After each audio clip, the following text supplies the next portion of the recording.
Here we go. Paul Serra is in for Kang today. Hi, Paul. How's it going? Good. Hello, Paul. So, first question.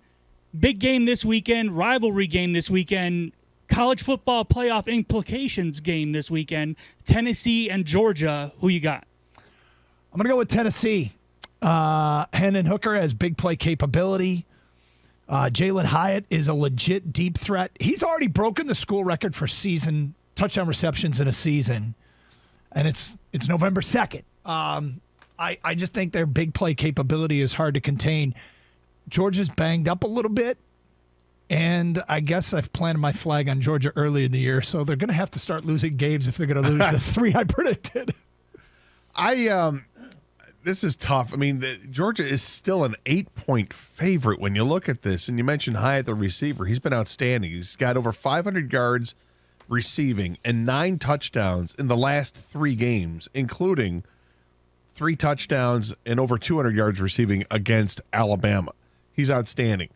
But this is Georgia's defense we're talking about. They can neutralize just about anybody, and I'm not sold on what Tennessee has. And I'm not sold on Tennessee's coach. I want Tennessee to win. I like Hendon Hooker a lot. You know he's my guy. Mm-hmm. But I just until you beat the man, I can't believe you're going to. So I got Georgia. So C.J. Stroud, Hendon Hooker, and Bryce Young are getting all the love for the Heisman hype. Who is the best player in the country that nobody is really talking about? So I got 2 guys. Sorry, my bad. Go ahead. So I got 2 guys. One of them is the aforementioned Hyatt, the receiver from Tennessee that nobody has heard of, really, unless you're, I guess, paid attention to Tennessee all season long. I mean, this kid's incredible. Like I mentioned, the over 500 yards receiving and 9 touchdowns in the last 3 games, let alone that I think he's got like 14 touchdowns on the season and almost 1,000 yards. He's been great. But the guy I'm going to go with is Drake May, the quarterback from North Carolina. This is tough when you see quarterbacks have great years and you think about, do we dare dream? He's a redshirt freshman, and he's thrown 29 touchdowns to only 3 interceptions. He's the third highest rated quarterback in college football. And if I ask you quick, who's the quarterback in North Carolina, I still think some people would say Mitch Trubisky. Or Sam Howell. Right. It's Drake May. He's really, really good. Okay, I got 2 guys. One is, you might not notice it but he's the nation's leading rusher. Chase Brown at Illinois. Yeah. Okay, what if Chase Brown has a monster game in Ann Arbor and Illinois beats Michigan? And what if Chase Brown has a monster game against Ohio State in the Big Ten title game? The path is there for a guy that nobody is talking about who's the nation's leading rusher. He's going to have to score touchdowns. He's only got 5 on the year, but yeah. Yeah, but if he has monster games, it's hard to ignore if you're pushing 2,000 yards. And the other one is Max Duggan, the quarterback from TCU. He is not a pro prospect. Let me make this clear. But he's kind of little, and I don't know he has great arm strength, but he slings it all over. He's got 22 touchdowns and 2 interceptions, and he's the quarterback on an undefeated team that has a chance to make the college football playoff. That's right. And I believe he's in the top 5 in yards passing. Well, he's the 4th highest rated passer in college football. So 2 guys from probably non-traditional schools. I think Illinois and TCU perhaps get overlooked. Yeah. I'm going with those 2. So the college football playoff rankings, the first one came out last night. Does anyone have a legit gripe? Well, the aforementioned TCU, they've got 4 wins over teams that are ranked. That is the same as Michigan, Bama, and Ohio State combined. Okay? Now, I'm not saying they deserve to be in the top 4, but I am saying they deserve to be in a position where there's a path for them to make the championship. And you got to figure, all right, if they win out, would they pass the loser of Tennessee, Georgia? Would they pass the loser of Michigan, Ohio State? Would they pass the loser of the SEC title game? Because there is a chance if the Tennessee, Georgia winner wins out, the Michigan, Ohio State winner wins out, and Clemson wins out, those 3 teams are going to be in.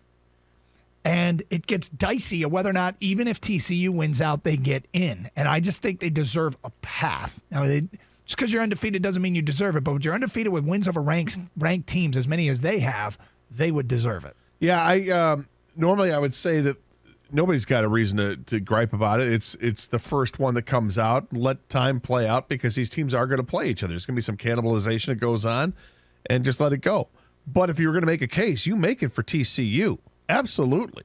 Because the rest of the way, they've got a game at Texas in a couple of weeks, and then they play at Baylor after that. They have to win impressively, it feels like, in order to even think about advancing, and it's not fair. As you pointed out, they've beaten a bunch of ranked teams already. But it's like they don't get credit for it because, Big 12. All that matters is you have a path, and they might not have a path, and that would be messed up. It'd be tough. So Clemson travels to Notre Dame trying to remain unbeaten. Will Marcus Freeman's team play spoiler again this weekend at home? I tell you what, it's no secret that I think Doug and I are both big Marcus Freeman fans. Mm-hmm. I don't like Notre Dame at all, but I like Marcus Freeman. This one's interesting because it's at night. Clemson isn't. I don't think anybody really buys that Clemson is this great team that we've seen in the past. They may be good, but I don't think they're great. And I don't think Notre Dame's great either. But I think Notre Dame can play to the level. We saw them play Ohio State real tough to begin the season, and they just dumped Syracuse. I like Notre Dame's chances playing at home. I'll take the Irish against Clemson. I want to root for. I think that Notre Dame has a chance here, but they have such a bad passing offense. They're 106 in the country, and here's why I don't trust them. They're actually 107th in the country in turnover margin. They shoot themselves in their own foot, and it seems like they do it at really bad times. Not turning it over seems like a variable that can swing from week to week. Just because you did it a whole bunch doesn't mean you're going to. They have to play perfect, but until I see them, Clemson's vulnerable, okay? Clemson's vulnerable, but almost just like everybody else at the top. Here's something that hurts, though. It hurts Notre Dame's chances. Clemson had a bye week last week. Yeah. They've had time to heal up. They had time to prepare. That could be too much to overcome. I'm still going with the Irish. So Texas A&M, are they a cautionary tale about the potential pitfalls of NIL? Yeah. Yeah, and here's why. I feel like Texas A&M, correct me if I'm wrong here, Gator, did they sell NIL more than any other school in year one of NIL? It sure feels like it. And when you make NIL, the major attraction, point 1, 2, and 3 when you're recruiting a kid, I wonder if you attract a kid that is in it for themselves only. They've already had multiple suspensions. The season's been a disaster, 3-5. I don't think it's lock it up, stamp it. This is the cautionary tale, 100%. But I bet everybody's watching because Texas A&M shouted from the mountaintops and was marketed as an NIL big-time school. Everybody else, it should be used. Don't get me wrong. But I do wonder if a kid goes there because of NIL and NIL exclusively, how into winning at that level are they as opposed to in it for their stats and their own marketing and brand? I'm not going to go there because I think it's way too. I think it's way unfair and way too early to judge it because it just happened. So, guys that get the NIL money, this is year 2 of NIL basically. I mean, these players are freshmen and redshirt freshmen and true sophomores is what they are. They're not ready to contribute big time. Now, the cautionary tale might be spend your NIL money if you can promote that with players that are in the portal that that player is going to be good. Like if you've got some guy who is an All-American player and just wants to transfer out, like what happened with the center for Michigan, go ahead and sign the guy. Jahmyr Gibbs, go ahead and use the money that way. The running back from Alabama. That's where you spend the NIL money if you want to win now, in addition to getting the big-time recruits. But I don't think it's a cautionary tale just yet because they shouldn't reap the benefits until maybe next year. So which head coaching vacancy gets filled first? Auburn, Nebraska, Wisconsin, or other? I think Wisconsin does. And I think Jim Leonard, who's the interim coach right now and the defensive coordinator, I think he kind of, did he force a hand a little bit when he said, well, hopefully they can figure this thing out quickly and name a head coach and they need to do it sooner than later? Maybe he's pushing it. And it's just a kind of a gut feel at this point, Doug, but I think Wisconsin's going to fill that void first. So it's got to be a school that's more likely to hire an interim guy, right? Which feels to me like it's Nebraska or Wisconsin.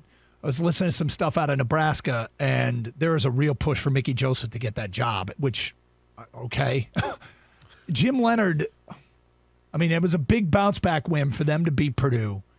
And I think him being a native son, I think it's Wisconsin as well. And I think they're gonna bump up Jim Leonard. And that concludes our college football blitz thingy.